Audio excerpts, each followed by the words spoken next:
شروع اللہ کے نام سے جو بڑا مہربان اور نہایت رحم کرنے والا ہے۔ دوستو، دنیا میں بہت سی سرکش اور باغی قومیں گزری ہیں جن کو اللہ نے نافرمانی کرنے اور اللہ کی ذات سے انکار کرنے یا ظلم و بربریت حد سے زیادہ بڑھ جانے پر اللہ نے ان کو دردناک عذاب سے دوچار کیا۔ اور دنیا میں بہت سے ایسے بادشاہ گزرے ہیں جو اپنی دولت اور طاقت کے نشے میں اتنے مغرور اور سرکش ہو گئے کہ جنہوں نے اللہ کی ذات کو ماننے سے انکار کیا اور خود ہی نعوذ باللہ خدائی کا دعویٰ کرنے لگے۔ انہی قوموں میں سے ایک نام قوم عاد کا بھی آتا ہے۔ اللہ تعالیٰ نے ان کی ہدایت کے لیے حضرت ہود علیہ السلام کو بھیجا، لیکن قوم عاد نے ہود علیہ السلام کا حکم ماننے سے بھی انکار کیا۔ مورخین لکھتے ہیں کہ اللہ تعالیٰ نے ان کو طاقت کے ساتھ ساتھ مہارت اور دولت سے بھی خوب نوازا تھا۔ حقیقت یہ ہے کہ عاد کے دو بیٹے تھے، ایک کا نام شدید اور دوسرے کا نام شداد تھا، اور یہ دونوں ہفت اقلیم کے بادشاہ تھے اور ان دونوں کا مسکن ملک شام تھا۔ شدید تو تقریباً 700 برس تک بادشاہی کر کے مر گیا۔ اس کے بعد شداد بادشاہ ہوا اور اس نے تمام روئے زمین کو مسخر کیا، اور جہاں تک اس کی بادشاہت کا تعلق تھا اسی کا حکم چلتا تھا، اور شب و روز اس کو حکومت ہی سے کام تھا، اور وہ اسی خوشی میں خوش رہتا تھا، اور اس کے ماننے والے اگرچہ کفر و شرک میں مبتلا تھے۔ اللہ تعالیٰ نے حضرت ہود علیہ السلام کو اس کی ہدایت کے لیے بھیجا۔ جب حضرت ہود علیہ السلام نے اس کو دین قبول کرنے کی پیشکش کی تو وہ ہود علیہ السلام سے کہنے لگا کہ اگر میں تمہارا دین قبول کر لوں تو اس سے مجھے کیا فائدہ ہوگا؟ حضرت ہود علیہ السلام نے فرمایا کہ اللہ تعالیٰ تجھ پر رحمت فرمائے گا اور ہمیشہ تجھ کو اپنے فضل و کرم کے سائے میں رکھے گا۔ حضرت ہود علیہ السلام نے اس کو اچھی اچھی باتیں بتائی جو آخر میں اس کے لیے نجات کا سبب بن سکتی تھیں، لیکن اس نے ان بھلی باتوں پر کچھ بھی احساس و خیال نہ کیا، اور مزید کہنے لگا کہ اے ہود، تو مجھے بہشت کی طمع دلاتا ہے اور میں نے بہشت کی صفت سنی ہے۔ میں بھی اس دنیا میں اس کے مثل کی بہشت بناؤں گا اور دن رات عیش و عشرت کروں گا۔ مجھے نعوذ باللہ تیرے خدا کی بہشت نہیں چاہیے۔ اس مکالمے کے بعد اس ملعون نے اسی وقت ہر ایک ملک کے بادشاہوں، وزیروں اور اکابروں کو خطوط لکھے جو اس کے زیر تابع تھے، اور اس میں لکھا ہے کہ تمہارے ملک میں جس جگہ زمین ہموار اور میدان مسطح نشیب و فراز اس میں نہ ہو، اس کے جلد ہم کو اطلاع دو۔ ہم اس جگہ پر جنت بنانے کا ارادہ رکھتے ہیں، اور اس کے بعد فوراً ہی اپنے قاصد ہر جگہ بھیجے تاکہ وہاں سے سونا، چاندی اور جواہرات لے کر جلد آئیں۔ نیز ان قاصدوں سے یہ بھی کہہ دیا کہ جتنے بھی مشک و عنبر ہاتھ آئیں وہ سب کے سب ساتھ لے آئیں۔ کہا جاتا ہے کہ اس وقت شداد کے زیر حکم 1000 ملک اور 1000 بڑے شہر تھے، اور ہر ملک اور ہر شہر میں تقریباً 1 لاکھ آدمی موجود تھے۔ بہت ہی شدید جستجو کے بعد خطہ عرب میں ایک زمین کا ٹکڑا جس کی مسافت 40 فرسنگ کی تھی اس کو ملی۔ اس کے بعد فوراً امیر و امراء کو حکم ہوا کہ 3000 استاد پیمائش کریں، اور ہر ایک استاد کے ساتھ 100 بہترین کاریگر ہوں، اور سارے ملک کا خزانہ وہاں لا کر جمع کریں۔ حکم مقرر کر دیا گیا۔ سب سے پہلے 40 گز زمین نیچے سے کھود کر سنگ مرمر سے جنت کی بنیاد رکھی جائے۔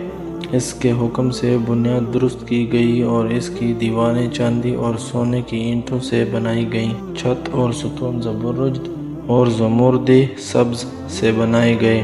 چنانچہ حق تعالیٰ نے حضرت رسالت پناہ صلی اللہ علیہ وآلہ وسلم کو شداد کی جنت کے حال سے اور ستونوں سے اس کو خبر دی کہ دنیا میں کسی نے ایسی جنت نہیں بنائی جس کے بارے میں اللہ تعالیٰ نے فرمایا۔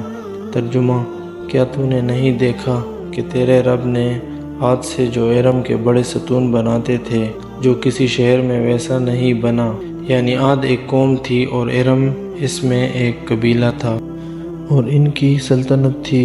ان میں وہ اونچی اونچی عمارتیں بناتے، اور اس جنت کی صفتیں یہ تھی کہ اس جنت میں نصف درخت چاندی کے اور نصف سونے کے بنائے تھے، اور ان کی پتیاں سبز زمرد سے جڑی تھیں، اور ان کی ڈالیاں سرخ یاقوت سے تھیں، اور ان میں مختلف قسم کے میوے کے درخت لگائے گئے تھے، اور بجائے خاک کے اس میں مشک و عنبر و زعفران سے پر کیے تھے، اور اس میں پتھر لگانے کے بجائے اس کے صحن میں موتی اور مونگا ڈالتے تھے، اور اس میں شیر و شراب و شہد کی نہریں جاری کی گئی تھی، اور بہشت کے دروازے پر 4 میدان بنائے تھے اور اس میں میوہدار درخت لگائے گئے تھے، اور ہر ایک میدان میں 1,000,000 کرسیاں سونے چاندی کی بچھی تھیں، اور ہر کرسی کے سامنے 1,000 خوان میں جملہ اقسام کی طرح طرح کی نعمتیں رکھی تھیں۔ اور اس جنت کے بارے میں یہ بھی بتایا جاتا ہے کہ 40,000 خزانے چاندی اور سونے کے اس جنت کے چرخ کے لیے تھے، یہاں تک کہ 300 برس میں اس کا سر انجام ہوا، اور وکیلوں کو ہر ملک میں بھیجا گیا کہ ورم بھر چاندی بھی کسی ملک میں نہ چھوڑو، سب اس بہشت میں لا کر جمع کرو۔ اور آخر میں نوبت یہاں تک پہنچی کہ ایک بوڑھیا عورت جس کی ایک غریب مسکین اور یتیم بیٹی تھی، اس کے گلوبند میں 1 ورم چاندی تھی، ظالموں نے اسے بھی نہ چھوڑا۔ آخر وہ لڑکی رو پیٹ کر کہنے لگی کہ میں غریب فقیرنی ہوں، سوائے 1 ورم چاندی کے میرے پاس اور کچھ نہیں ہے، لہٰذا یہ 1 ورم مجھ کو بخش دیا جائے۔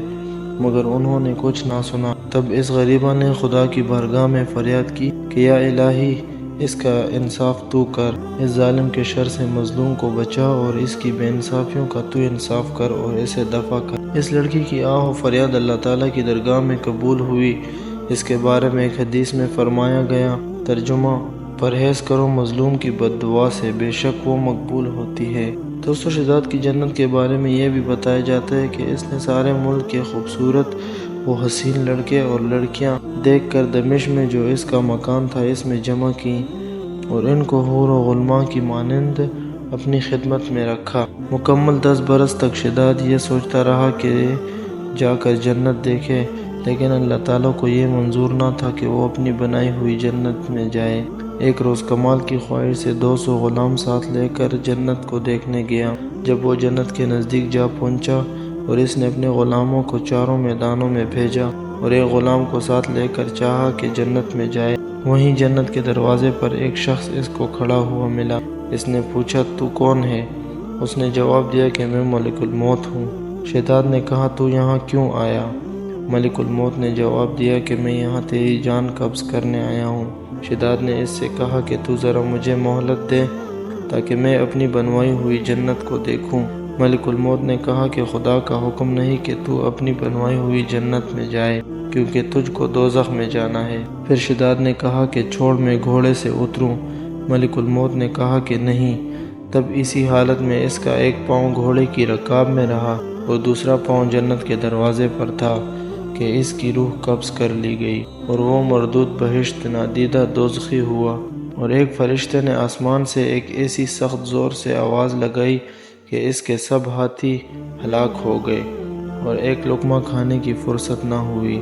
اس وقت نہ مال رہا، ملک ادنیٰ و اعلیٰ، فقیر و امیر سب برابر ہو گئے، ان کے ملک غارت ہو گئے اور وہ سب دوزخی ہو گئے، اور اس کی جنت کو زمین کے نیچے دبا دیا کہ قیامت تک کچھ اثر اس کا باقی نہ رہے۔ چنانچہ دوستو، جب حضرت ہود علیہ السلام نے اس کو ہدایت کی پیشکش کی اور اس کو ایمان کی دعوت دی تو وہ ایمان نہ لایا اور کافر و مشرک مرا اور جہنم واصل ہوا۔